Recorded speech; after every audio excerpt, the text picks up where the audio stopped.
You ever have that one moment when you realize someone you trust was planning something behind your back the whole time?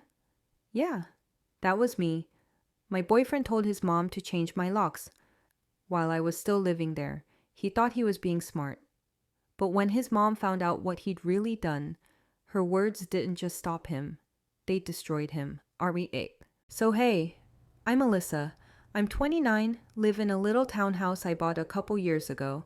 I work as a designer, have a few plants I never water enough, and honestly, I love my quiet life. Then came Jake. He was charming, funny, confident. You know, the type that makes everyone laugh at parties. We met through friends, and it felt easy. Within months, he basically moved in. At first, everything was great. When he lost his job, I told him, "You can stay here until you figure things out." I meant it. I grew up watching my mom help everyone, even when they didn't deserve it. Guess I learned that one a little too well. At first, he was grateful.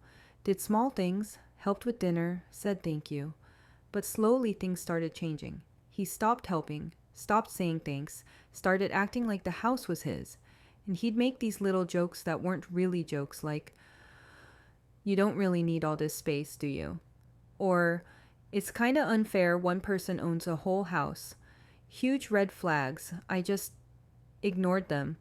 Because that's what you do when you love someone, right? You think, nah, he's just stressed.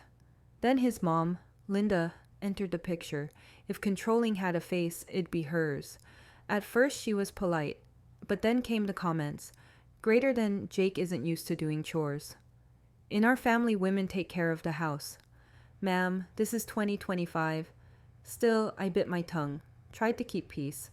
Big mistake. One afternoon, Jake came home all sweet and romantic. Flowers, kisses, the whole thing. Then he said, "Hey babe, Mom wants to take me out to lunch. She wants to talk about family stuff, and sure, go ahead, have fun." He left, and about 15 minutes later, I heard the door. But it wasn't opening, it was clicking, like someone was turning a key slowly. I checked the hallway camera, and guess who I saw? His mom, with a locksmith's toolkit in her hand. I just sat there in shock, half laughing like, is this really happening right now? She was literally changing my locks on my house. She muttered to herself while working, saying things like, "This house will finally be safe for my son." Excuse me, what? I didn't stop her. I wanted to see how far she'd go. And she went all the way. New deadbolt, new keys. She even left a shiny new key on the table like she owned the place. A few hours later, Jake came home, smiling like he just won the lottery. He goes, "Greater than? So, you're gonna notice something different, but it's for your own good. Less than Mom thought it'd be safer this way." Safer? For who? I asked. "Why would you change my locks?" He smirked. "Greater than. It's not a big deal. I'm just taking responsibility now." Excuse me, sir? Taking responsibility for my house? That's when I realized this wasn't about safety. It was about control. He looked me straight in the eye and said, "Greater than, not anymore." Those two words flipped a switch in me. I walked out calmly, grabbed my phone, and called my own locksmith. If he wanted to play games, fine. I'd play smarter.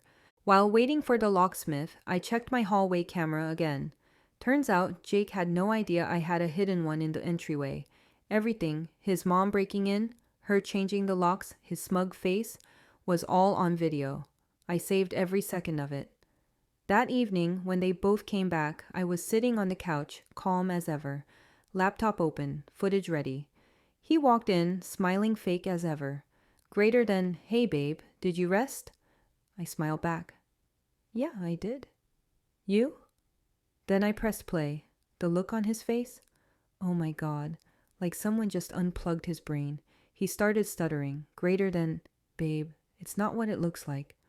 But before he could finish, his mom spoke. She looked at him and said, "You told me she was kicking you out, Jake. You didn't say she owns the house." Everything went silent. He froze. She turned to me and said, "I'm so sorry, dear. I didn't know. He lied to me." Then she turned on him. And when I say she snapped, I mean full mom rage mode. "You embarrassed me. You made me break into someone's home. Do you realize how insane that is?" He tried to talk. Greater than, I was just trying to. She cut him off instantly. Greater than, no, you were trying to take something that wasn't yours, just like you always do. Oof. Even I didn't see that one coming. Then she looked back at me and said, change your locks again, and don't give him a copy. And with that, she grabbed her purse and left. Jake stood there, totally speechless. No mom, no backup, no excuse. The next morning, he packed his things, left the key on the counter, and walked out of my life. For good.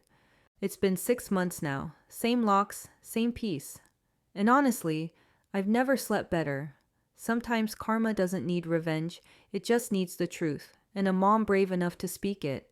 And Jake? He never called again. Guess he finally knows what a locked door feels like. So tell me, what would you have done if someone tried to take over your home like that? Would you confront them, or sit back and let karma do its job? If you like this story, hit that like button, subscribe, and turn on the bell for more wild real-life Reddit stories that'll make you laugh, gasp, and say, no way that actually happened.